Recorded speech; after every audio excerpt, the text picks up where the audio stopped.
Talking fishing, nothing but fishing for talking fishing. If it's facts about fishing that you want to know, then tune in, folks, cause this is the show. We'll show you all the right bait to use, so sit right back, you got nothing to lose. Doesn't really matter if it's trout or carp, flathead, marlin or a gummy shark. Listen to the guys and you can't go wrong. They'll be talking about fishing till the cows come home. Talking fishing, nothing but fishing, we're talking fishing. And welcome everyone to Talking Fishing, a massive week in fishing, and the talk of the town is tuna, big tuna. Port Macdonald, just over the South Australian border, has been barrel capital this past week. Portland has seen a couple, and news that Australian cricketer Cameron White hooked and lost an 80-kilo tuna off Cape Shank yesterday. Like I said, it's the talk of the town. As always, please welcome Adam Ring. And Adam, I read your Facebook post this morning about Cameron White's fish, and I just thought, wow. I still can't believe I sat there this morning, just before we opened the doors at Tuckerwood, Mornington, and couldn't believe I was writing about an 80-kilo plus tuna hooked at Cape Shank. An unbelievable story. Unfortunately, it's one of those ones that got away, but I think in this case it doesn't matter. We haven't written or heard of anything like that for quite some time. No, and hard to imagine, but it's absolutely news. True. And you know the It's people who are on huge. board the boat verified they got it within gaff range. That's right, and I think this is important. Yeah. It is a 110% confirmed. Yeah. Cam was fishing solo. He had the help of a few other guys that came across to help him out with their boats. They had it just out of gaff range before it took another nice big run as big bluefin do, and unfortunately the 80-pound leader designed for a kingfish couldn't take the pressure anymore. You're going to see some cracker photos of big bluefin coming up very, very shortly. But before that, a big welcome to Trelly. I reckon the boys at your Geelong store would be pretty excited about the tuna as well, Trelly. Yeah, they are actually. The phones have been running hot to the suppliers. We've been trying to keep up the lures on the wall and rigs. So yeah, it's really going off down there. Boys, I'll come back to tuna in a second, but I'll tell you what, there's one thing that's really annoying me at the moment. You take your mates out fishing and they catch all the fish on you. That's just been a good host. I had one of those weekends this weekend. I think we've got a couple of pics here of good old Johnny Henwood, but tell you, he slaughtered me. He got the biggest calamari of the weekend. He got the biggest King George whiting of the weekend, and you know what I got? Bugger all. Yeah, donuts, that's it. So anyway, well done to John. I just wanted to say congratulations, because he did get some cracker fish and he would have dined on Sunday night on beautiful King George whiting and calamari. Good on you, John. And I had spaghetti bolognese. Anyway, it's all good.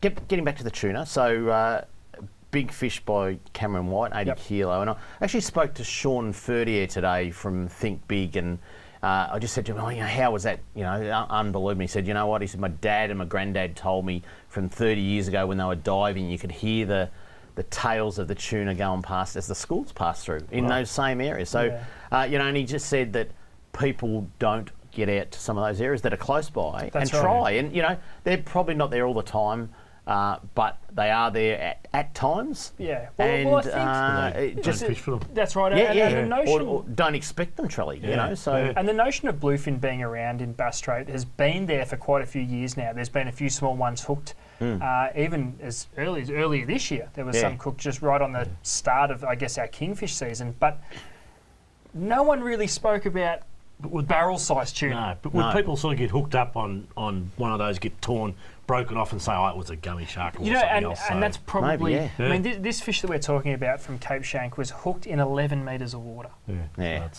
So that's pretty amazing, isn't it? I mean, 11 metres of water on a good day out at Cape Shank, you'd think you'd be able to see its back. It's that crystal clear, beautiful ocean water. Yeah. And it's just an amazing story. Plenty more to talk about on barrels. Don't forget, you can keep up to date with our official Facebook page with Catch of the Week hotspots and much more. Don't forget to like us to make sure you get to the right page. Just go to our website at talkingfishing.com.au and click on the links to Facebook and Twitter. You can join in the conversation tonight by sending your questions and comments on Twitter using the hashtag on your screen now. And Trelly, I think someone put up I don't know if it was one of us or one of them that sit in the glass room and talk in my ear, put up a post on Facebook the other day, and someone made a comment. Is it you? Is that you? With fish, one has white wine. I don't know why the reference to you is always about wine and that sort of stuff, but anyway, someone commented, is that a portrait of Trelly? That's way too clean cut to be Charlie. Yeah, Charlie's got his clothes on there. What? That's right. But anyway. You idiots. Boys, time to check what's making news in the world of fishing.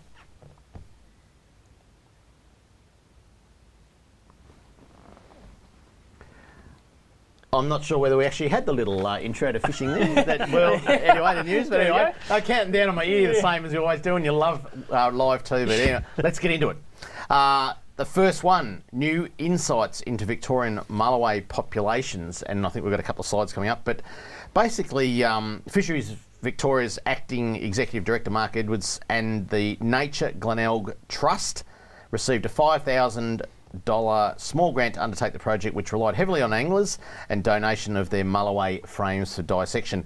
23 volunteer anglers who fish the Glenelg, Hopkins, Barwon and Fitzroy rivers, along with the marine waters near Portland and off South Australia, donated 77 mulloway frames to the study, which began in August last year. From behind the brain of the fish, scientists recovered small and hard calcium carbonate structures called otoliths, and they were then analysed to reveal the age of each mulloway. Otoliths help fish with balance, orientation and sound detection, but thin slices of them, placed under a microscope, also reveal the age of a fish, similar to counting rings on a cross-section of a tree trunk. All of the 77 mulloway were between 3 and 8 years of age, but the majority of them fell between 3 and 4 years of age, highlighting the likely importance of estuarine habitats to the early life stages of mulloway populations. These are just some of the things that That's interesting. some of the things that happen with our licence money. So there I know you a couple go. of blokes who are missing their odlets. Yeah. What, you can't tell their age. That's right. Oh, Charlie. Number 2. This is a cracker. There's something about this. Phone call nets alleged Murray cod thief. A phone call to Fisheries Victoria's 24-hour reporting line has led to a middle-aged man facing charges for using commercial fishing equipment in the Goulburn River. It wasn't you, was it, Charlie? Oh, it's a bit of a sport up here. Have a look at the boat on the screen there. Information received by phone prompted a covert operation by fisheries officers upstream of Ngambie over the Easter long weekend. And they spotted this bloke. What did they do? They were able to watch him bring the set lines and associated equipment in and out, and they confiscated his bote. That's not a bad little Looks twinny like with a Travis Darling's truck, actually. Travis Darling's. Nice 25 yammy on the back. Yeah. And Oh, no, it's not his truck. do they do an auction for these things that get confiscated? I wouldn't mind. Surely, yeah. Yeah. I'm not too sure. We'll ask. What happens to the money if they do auction it? Because I wouldn't mind that boat. Yeah, for sure. It's not a bad little... Anyway, they went on to say, we shouldn't need to remind recreational anglers that the possession or use of commercial fishing equipment, including set lines, drum nets and mesh nets, is prohibited and carries heavy penalties. Fisheries officers have the power to seize any fish, fishing gear or other equipment, including boats and vehicles, that have been used in an alleged offence against the Fisheries Act. I wouldn't mind that Fair boat. bit to lose, isn't it? Yeah. It's a lot to like the game. That's a nice... Look at it. silly. There, Yeah, it's gone. I was just getting excited about that motor. Yeah. Hey? We'll have to ask. Trav will be in here, I think, with the Minister in 2 weeks' time for our last show of the year. And we should find out if that boat's confiscated. What happens to it? Yeah, it's probably sold at auction or something. Does that go back into fishing and that or whatever? Or? Sure, not sure. Yeah. Well, we'll ask him. Sure. Yeah. He'll tell us where he garaged it. Where he used it last. Actually, Travis Dowley, he fished Tolondo again yesterday. You know what he got? Nothing again. Oh, donut. He sent me a photo of a sunrise. No. That's a classic Travis Dowley. People get to know him. He's got a reputation building. Next one. Fisheries officers patrolling Port Phillip Bay were disappointed over Easter to find several anglers retaining undersized snapper and exceeding the bag limit. Officers from the Altona and Mornington stations issued 14 on-the-spot fines worth $6,216. Like, that's ridiculous. Hotspots for these offences were the lower Yarra River and the Mornington Pier. One angler was found with 11 snapper ranging 22 to 27 centimetres after leaving Mornington Pier. I think he headed straight to Mornington Tackle World. And a different angler had retained a snapper only 18 centimetres long. Seriously? Yeah. People. How many more of these things do we need to read out about people hauling undersized snapper? Yeah, it's a bit ridiculous. It's not anyway, worth it. Coming up on Talking Fishing Catch of the Week, and we take a look at some of the big barrels caught over the past week. See you right after this. Talking fishing. Talking talking fishing, nothing but fishing, we're talking fishing. Boys, get ready to have a look at a couple of cracker fish, because I can tell you what, catch of the week is big.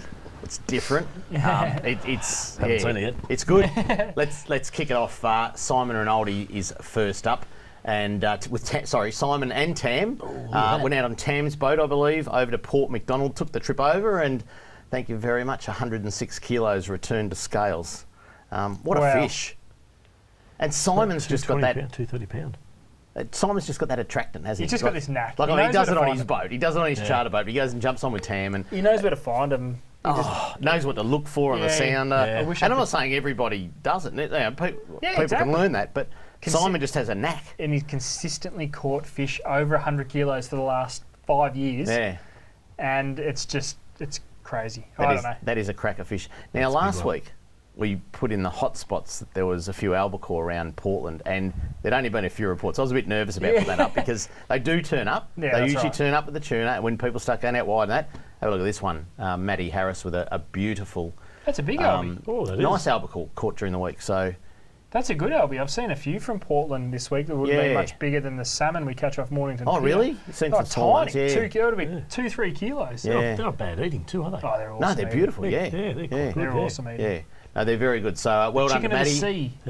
Yeah, and Matty, by the way, is the decky on Simon's boat, Red Hot Fishing Charters. So, well, they're getting it done. They're getting it done. They're getting it done very, very well. That's what they preach. And you'll see pretty shortly too a nice another barrel caught off Portland in our barrel section coming up very shortly. But the next one, actually, I've got a little note from this guy who sent in Catch of the Week. I might read it.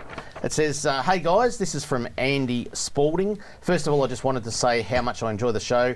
A few years back, he won a Lowrance sounder at the Tea Tree Comp, and a bit of a fishing pack. He took the rod and reel into Tackwell Cranbourne the next day, and they set it all up for him. It spurred me onto getting a small boat around the time your show started, and I've learnt so much from the show and regularly hit the hot spots and have caught so much fish in a short time. Last week I popped into Tackwell Mornington before heading up to Mathara on the Murray for some cod. Whilst browsing around, Adam came to help me, so you must have gone in and seen him, and set me up with some lures and some tips. You guys do a fantastic job, so keep it up." And it goes on to say a few other things, but off Mount Martha, 21 metres. Have a look at that. Look at that. Beautiful school shark. You don't see that off Mount Martha too often. No. Now he was fishing for salmon, and actually in this little note here, it does... I should put my glasses back on. Everyone seems to be fishing for something and catching He pulled up something. 24 kilo... They're all big. He was on a snapper snatcher with some fresh salmon, and he pulled up a 24 kilo... Very lucky to keep it on, not bite through that's the line. awesome. No, well played, Andy, because that's an unusual report from Mount Martha, especially to see a school shark of that size. Yeah. And to catch it on a snapper snatch is a huge effort. So there must be a few schoolies around, because we had Bob He last week with a nice schoolie around a similar size. So they're toothy critters, aren't they? They are. Oh, yeah. And they're renowned. Snapper snatch is only a mono. And they're renowned for biting pretty heavy off. mono, but They're renowned for biting off. A lot of guys actively target them in Western Port, especially. Will catch. They won't eat wire. Their sense of smells way too good. They sniff that from a mile away.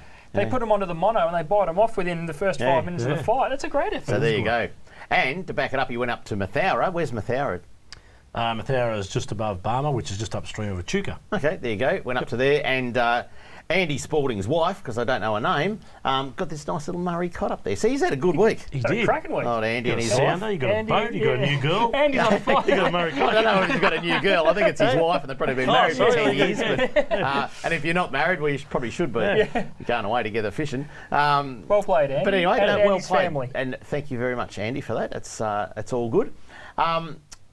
Now, gummy sharks. Don't worry about the gummy sharks, because I tell you what, there's some big models around there. And Chris Hilda landed a cracker down on the Mornington Peninsula during the week. Have a look at that. That's a big girl. Looks like Sorrento in the background, maybe. He's putting a fair cut on, isn't he? Well, it's a fair, He's pretty happy with fair it. shark. And I mean, if anyone's cuddled a gummy shark like that, It's not easy. they don't just stay quiet for the do they? photo. Oh no, Yeah? No, they don't stay quiet. So Chris for has that. done a good job there. So you got to capture the moment. I can It's like tell the you. Holy Grail, the sun's on him. Yeah, it's it looks like a very early morning shot. If that's Serena in the back east, it's a very early morning shot. So probably caught it. Great fish. 6 or something in the morning. We've So had some good weather here too, haven't we? Oh, unbelievable. the last few weekends It's truly been been sensational. Yeah, it's good. Yeah. Been the same in Shepparton? Same up our way. I know the you're a lakes. long way away. Yeah, but the lakes up our way have been just dead calm. It's been mill ponds, so it's been really Fantastic. I haven't even looked at the forecast. I might have a look at that during the next break. But Don't. anyway, don't look. Oh, it's not going to be good. No, next Thursday's all right. Next Wednesday, Thursday. Yeah, it's good when everyone's working. Last but not least, on Catch of the Week, Brodie and Sean got up to Lake Eildon trolling.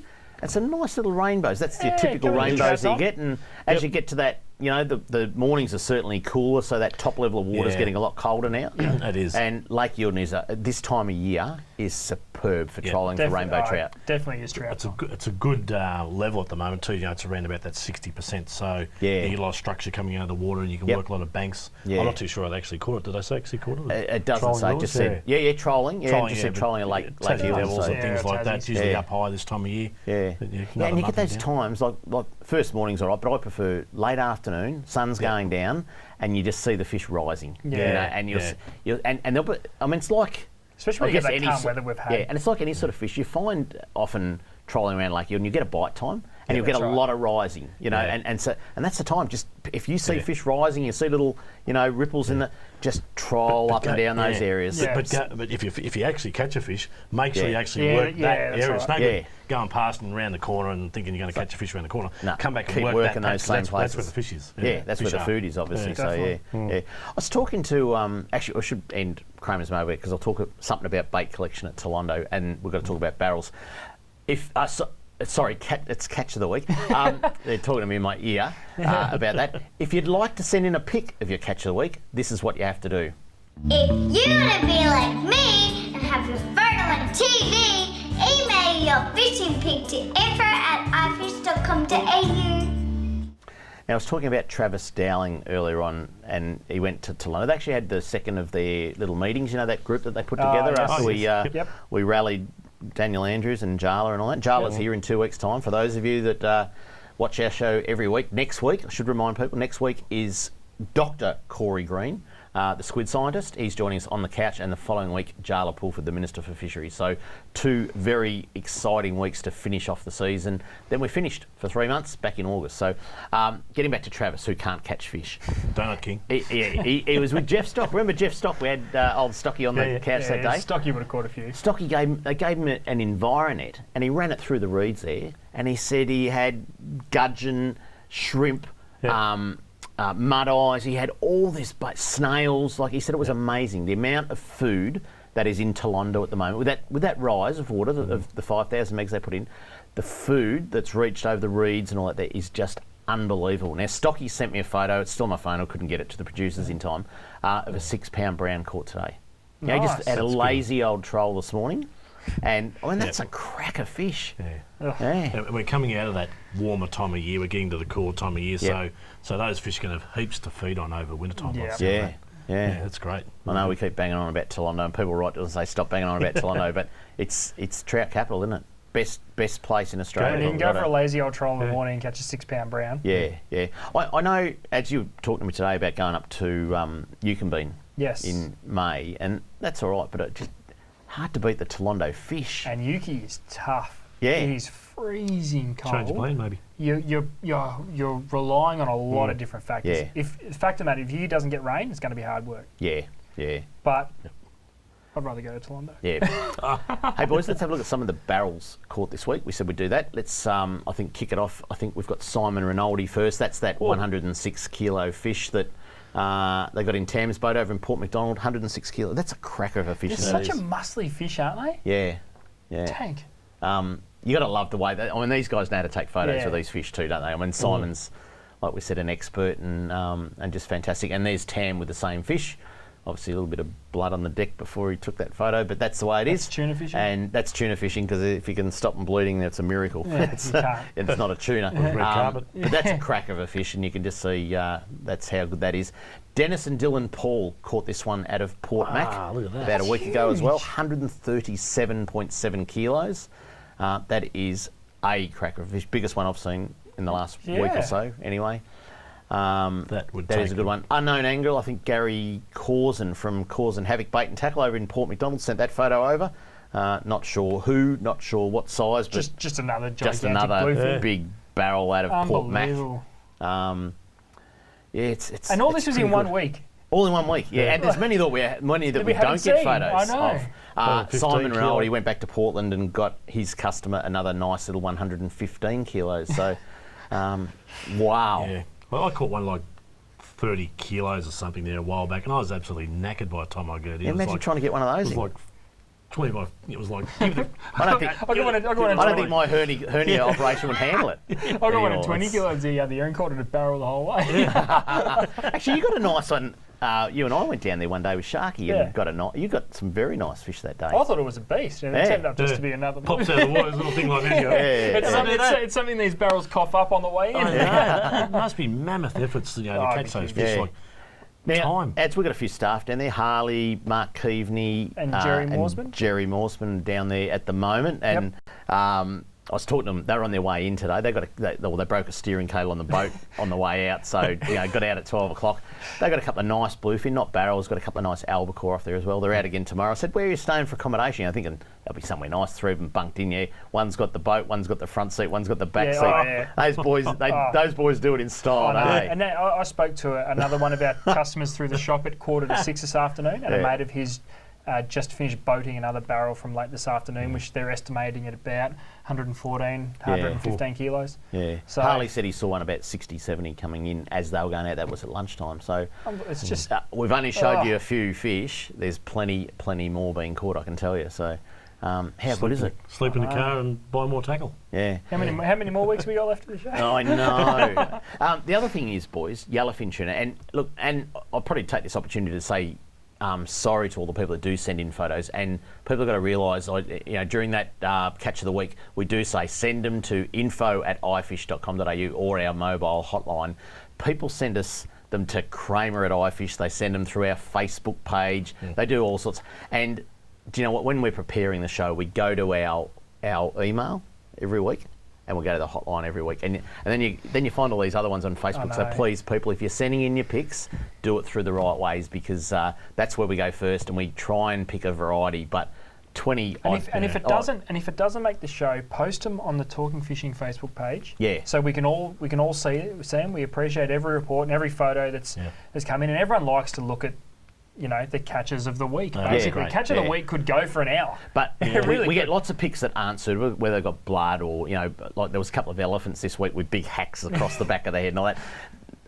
Regardless of Clean that, them up. 20 good photos missed out this week. We can't have them all on. So, and like we said, plenty of yellowfin tuna from Narooma and Bermagui this week as well. So, just the way it is, there's some cracker fish. We can only fish so much in an hour. Not a bad problem to have. Not a bad problem to have. Coming up on Talking Fishing, product of the week, and plenty more on Talking Fishing. See you after this.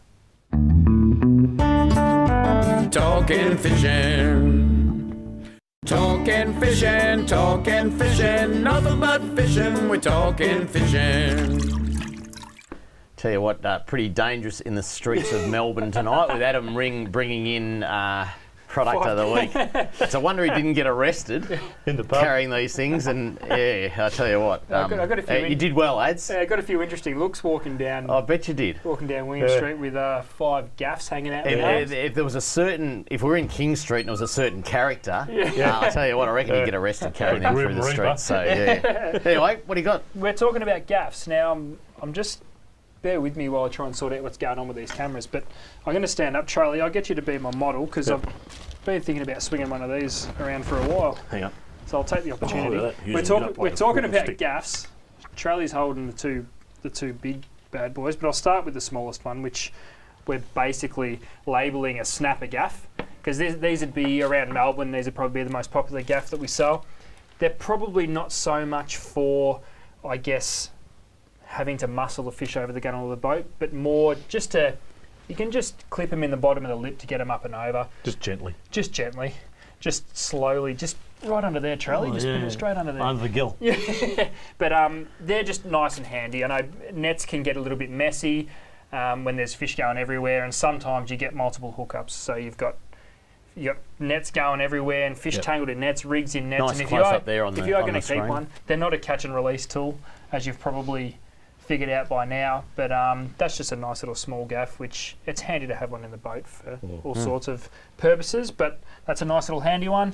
Moving up there, I'm going to send this one over to the land-based guys because we sell a lot of these for the guys fishing off some of the bigger piers. I've just noticed the photo from the other one still up. So come on, boys, in the control room, get your act together. There you go. But we've That's the telescopic one. That's the telescopic one. There we go. You can get these in a couple of various sizes. I probably should have tested this before we went to air because I'm looking a bit silly right now trying to undo it. But it extends out quite long. And you can basically double handle. So any long jetties, long rock platforms, you can extend them out and you can actually capture your fish safely without having to bend over and try and jump down through crevices and all that sort of thing. Like I said, couple of different sizes in various lengths. They can get a little bit interesting to try and manoeuvre when they're so long, but probably designed for more, I guess, vertical gaffing and trying to swing it at something close to the boat. So that's a good one for the land-based guys. One thing I've noticed with gaffing, I was in a boat once and I was actually looking over the side of a guy who was gaffing, and I went to look over his shoulder and he pulled on the gaff, and if I'd have been in the wrong spot, he would have poked my eye out. Yeah. Really, really hard. So don't look over the shoulder of a guy with a gaff. Honestly, I would have just knocked my head off. Yeah. Which probably leads us into the next one quite nicely, Trelly. This is probably your typical tuna gaff. Yep. So it's not epically long. Two handle. I guess with a gaff, once you've got the fish boat side, someone's on the leader, you're ready to get it in, you shouldn't need to swing it that hard. If you can time it, fish head out of the water, gaff in, and basically use the tail of the fish. As soon as you gaff it, it's going to kick. Oh, okay. So if you've got the head up, Yep. especially with the tuna, it is practically going to kick itself into the boat. All you have to do is gaff it and just help it in. Okay. On the deck, and Take away the you weight. go. That's it. Let the fish do the work for you. It's a little bit different when we're talking about gummy sharks and other species, which I guess don't necessarily shoot off at 100 miles an hour. But a tuna, if you can get its head up, get the gaff in and let it kick itself into the boat, it just makes life a hell of a lot easier and it's a hell of a lot safer because there's nothing worse than having 3 or 4 guys on the boat. There's fish going everywhere, adrenaline's pumping, excitement levels are high, and someone's swinging a gaff around. No, that's right, yeah. It can be a little bit daunting. And then when you've got Charlie, he wants to see what's going on, it's just peeking his nose over the back anyway. He's either going to wear the gaff or he's going to get the gaff end into the nose and it's all over. Yeah. So that's probably more our typical tuna style of gaff. Every single one we've spoken about so far is a fixed head gaff. There's no reason for them to come out. It's about getting the fish into the boat, and they're not for release. Like I said, they're not release utensils I was talking about before. Now we get into the big stuff, Charlie. Can I take that off? Yeah. I'll just stand behind Dave if you get that off. These are a flying gaff. This is what we use. I guess you'll see these used in some of the bigger barrel tuna. We mainly sell them in Victoria for shark fishing. The head is designed to come out. As you can see, it's got a nice long rope on it, which can be uncoiled. I'm not going to do it because I'll take up the whole studio. One end goes around a bollard or gets tied off securely. Now, as you bed the gaff into the fish, that head is designed to come out so that the rope is doing the work for you. There's nothing worse, or there would be nothing worse than gaffing a big mako or a big bronzy or something like that. I take it this is for big fish because that's reinforced. That is not bending. Huge amount of pressure. Yep. To actually that is not bending. Think about bending that without that. That's right. And we'll have a look, for example, a gummy shark. Completely disregarding a gaff. You net a gummy shark and get it on the deck of your boat and it goes ballistic. That's 100 times a big mako or something, and it can actually roll itself up. So you want to get the gaff in, step away and let it do its thing and wear itself out, which leads into the last item prior to the leaf. No hook. This is a tail rope. So not exactly a gaff, but it's used in conjunction with a flying gaff. Once that fish is on the flyer, you've got the end on the bollard. There's no pole attached. It is just a fish going absolutely mental on the gaff you've already put in it. Yep. You can slip that over its head. If you can cross that, ideally over the gills and over one petrel fin, and once that's on, the more the fish kicks, the tighter that gets. It's designed at knocking the wind completely out of the fish so that you can start to manage it and try to figure out if you are going to get it in the boat or what you're going to do with it after that, whether you're leaving it outside to bleed out and do all that sort of thing. But that is designed specifically for knocking the wind out of them and just slowing them down a bit because there's nothing worse than a big fish going mental. Yeah, there you go. But that's product of the week. Gaffs, there's heaps of them. There's many more than what we showed you here. it's well worth having one in your boat. So drop into your local tackle store and have a look. There you go, product of the week. And you're not going to go down to Portland tuna fishing without one. You're not going to go mako shark fishing without one. Marlin fishing if you want to keep one, sort of stuff. And realistically, for any fisherman that does a lot of fishing, even if it's just snapper, it is handy to have one in the boat. There's, like I said, if you're going to keep a fish, then don't hesitate to use one. Yep. Obviously, if you're practicing catch and release, then netting them's always the way to go. Yeah, don't release it with the big gaff hole. No, exactly right. But not fresh water, because they're illegal fresh water. Are they? There you go. Oh, there you go. Gaff with Murray cod and all it. Boys, got to wind up that segment. Done. Up next, Kramer's Mailbag. Plenty more on Talking Fishing. See you after this. Talking fishing. Talking fishing, nothing but fishing, we're talking fishing.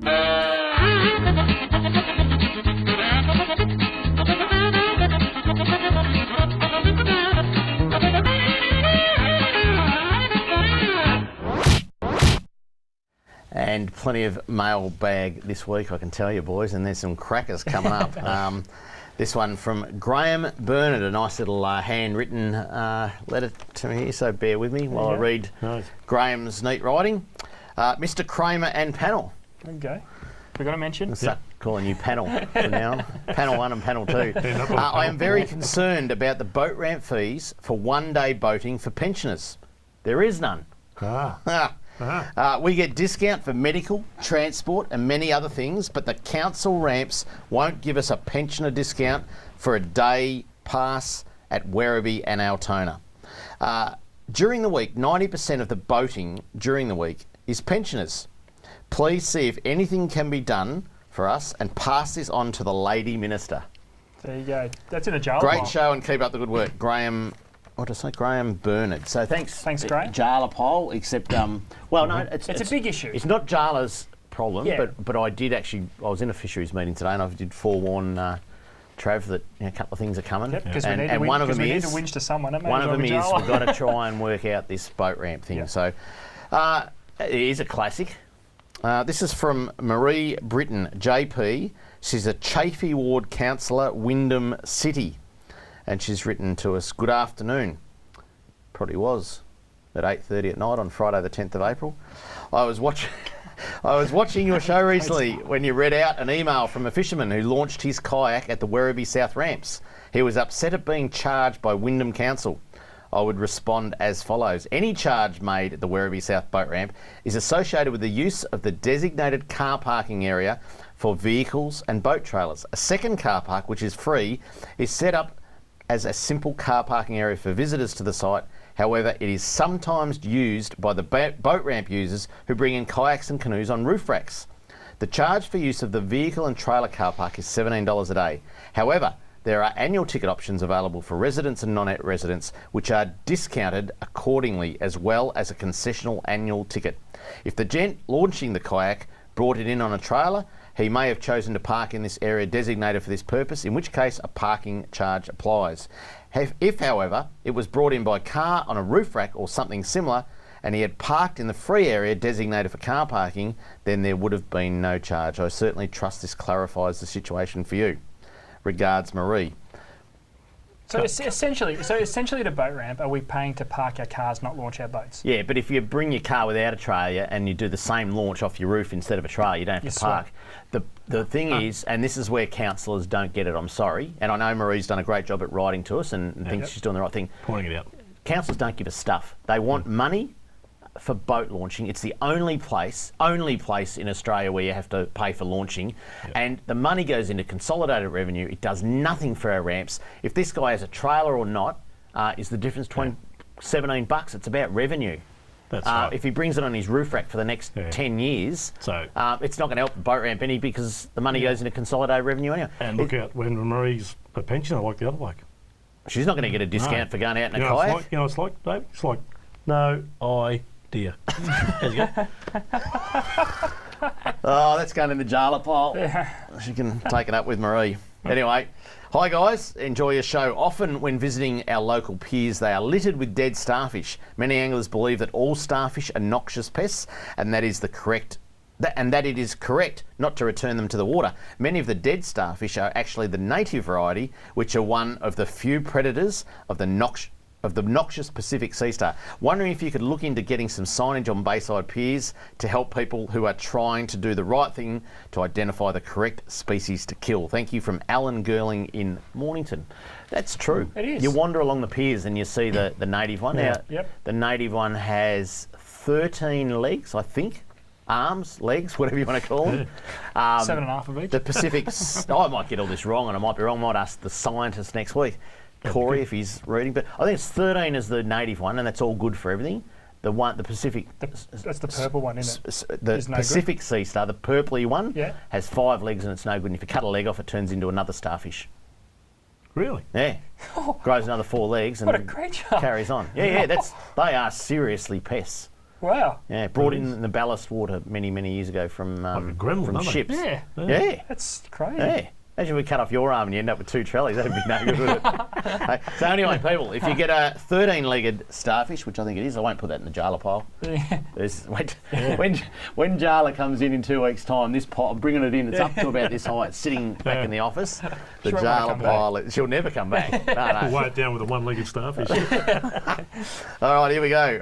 Another one. This is from Ross. Hello, I'm a resident at Coronet Bay who uses the recently installed tide-only boat ramp to launch my 3.5 metre aluminium boat when it was clear of sand build-up. The Bass Council installed this ramp with a promise.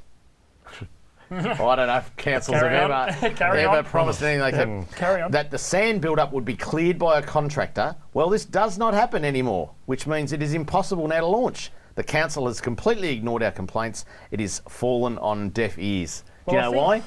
No idea. They have no idea about running boat ramps. Ross, and I know we laugh, but I don't know what Bass Council. Shame on you. Well, this is Seriously. this is what we're talking about with where this money's going from Yeah. with all the ramps. If it was going back into maintaining the ramp, Yeah. dredging bits and You pieces, wouldn't mind paying it. there would be no issue. But Yeah. we just don't know what's happening. Jala pile. We get stuff all for our money for launching, I tell you. Bass Council. Marie, if Marie's watching, ring your counterparts at Bass and tell them we're talking about them, because seriously. Oh, hang on, he's got a second part to this. Now, on a brighter note, I was out fishing on Easter Saturday in Western Port, out from Coronet Bay, about half a kilometre in 6 metres water, when I hooked a 2.5 metre 7-gill shark on 20 kilo mono line. A small 6,000 reel, and I was using a snapper hook baiter with a small piece of Tommy rough. After about half an hour of hard work, I managed to land it. Not sure what it weighed, but some fishermen said between 70 and 90 kilos for that size.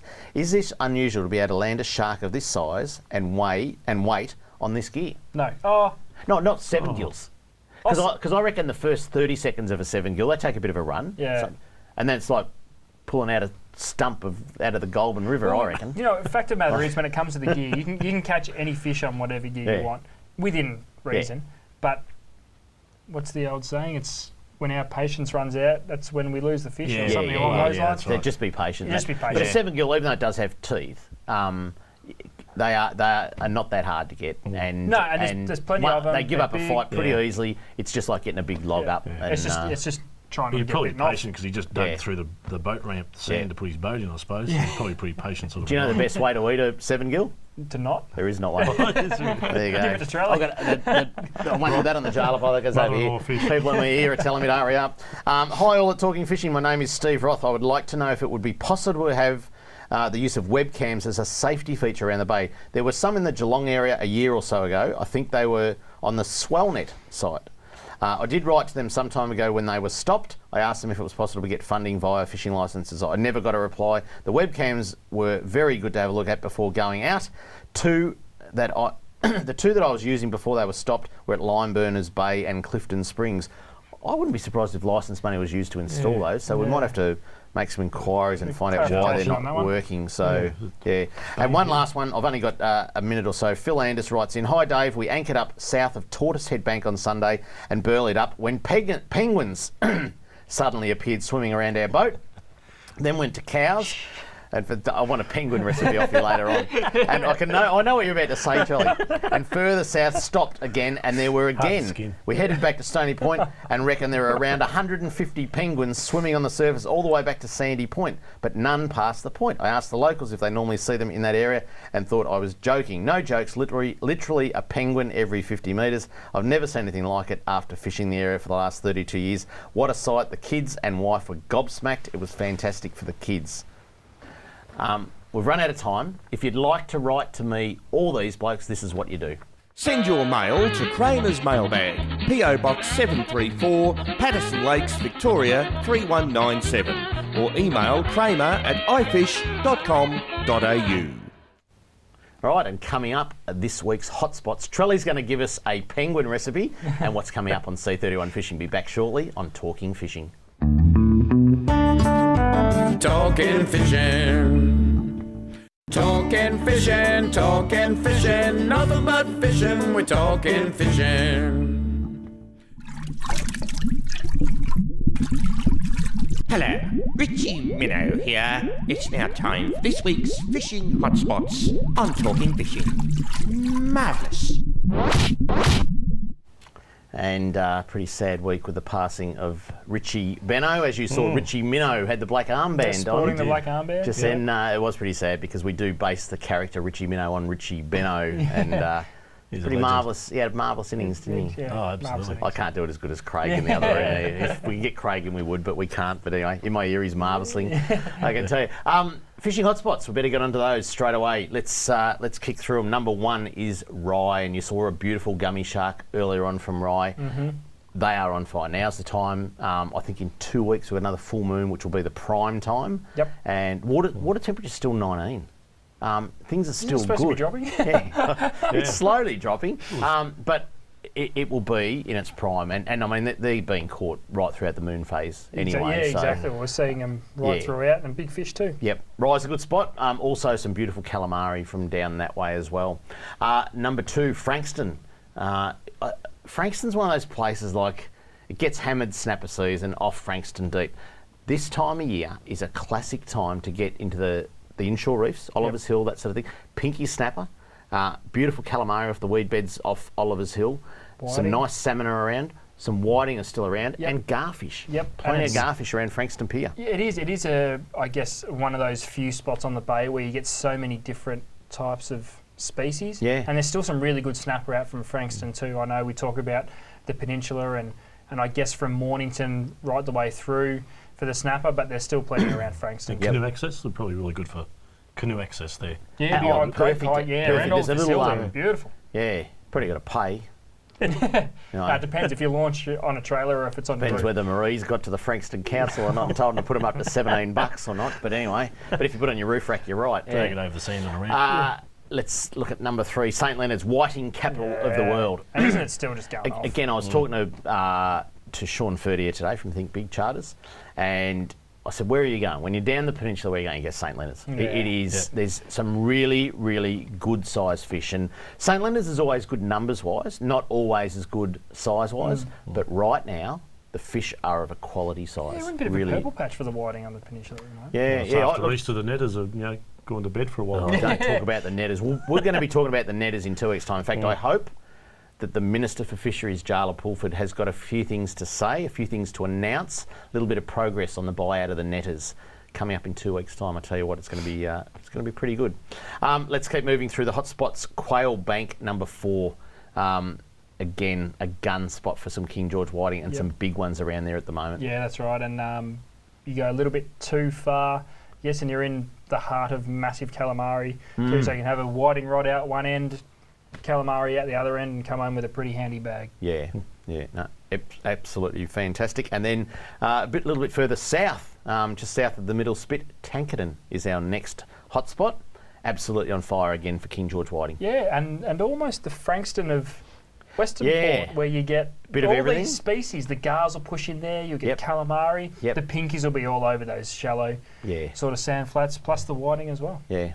So that's number 5. Number 6, we're going to have it every week. I'm sorry for the rest of the year because it is the place to be. Yeah, it's the new rip. get down there. Tuna, Barrel City. albacore, Yeah. Barrel City. Well, If we can sell it traditionally, on the all barrel. those Port Mac fish will head towards Portland, and you just have to say that in a couple of weeks' time, Portland, Port Fairy. Do you reckon we'll see him in Apollo Bay again this year? I don't know.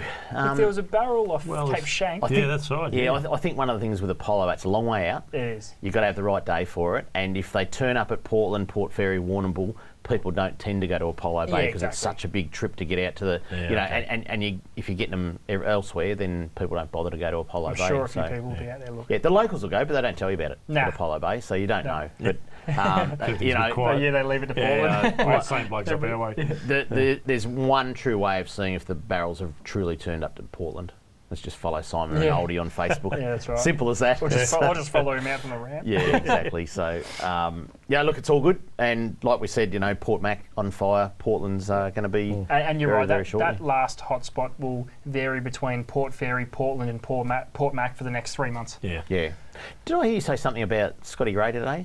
Yeah, casting a stick bait. He would have been out of Port Fairy, I assume. I don't know for sure, so don't Yeah. quote me on it. Casting stick baits at busting tuna and hooked a kingfish. No way. He's a freak. There you Jump go. on his Facebook page because it's a good kingy too. It's not a little rat. Yeah. And I also saw as well he'd been getting bluefin on micro jigs. Yep. He's just finding these crazy little ways to catch bluefin, proving that no matter what you want to do, can do if it. they are there, you will catch them. 'em, On yeah. some crazy light gear, Wow. having the time of his life. Yeah. That's my type of bluefin fishing. Yeah. There you go. That's it for hotspots, and like we get plenty of mail, people are using them to go fishing. That's fantastic to see. Coming up on C31 this week, Catch and Cook. I don't know, Ronnie, he was a bit slack with his Facebook post tonight. I texted him, but obviously don't have the phone on while we're on the air, so we don't know what's coming up on Catch and Cook, but I'm sure it's going to be good. 9:30 tonight. Tasty. Savage Seas after that at 10 o'clock. Tomorrow morning, Oz Fish TV. Thursday morning, AFN, and then you can catch us at 7 o'clock in the morning. So if you're not watching now, you'd have no idea that I was saying this, but you can actually watch us at 7 o'clock on Thursday morning. Or if you've missed something, watch us at 7 o'clock on Thursday morning. Friday morning's a good one. Saturday morning's a good one as well. Big one, 10:30 through to 12:30. We got the flick off Saturday because of the footy show with Tony Shaw. But anyway, that's a good show. Got to make room for the for that. And Saturday night, as always, 6 through to 7:30. Got to ask Winger when New Fish TV's coming Yeah, back. surely he's due soon. Because, gee, he's been doing some fishing. I was going to say it's going to be a big season, I think. Yeah. He's been doing some fishing. Is he and just he's- stacking away a whole lot of I reckon. footage? Or? Yeah. I reckon. Yeah. And just, banking away some big fish too. Yeah. I reckon. Yeah, right.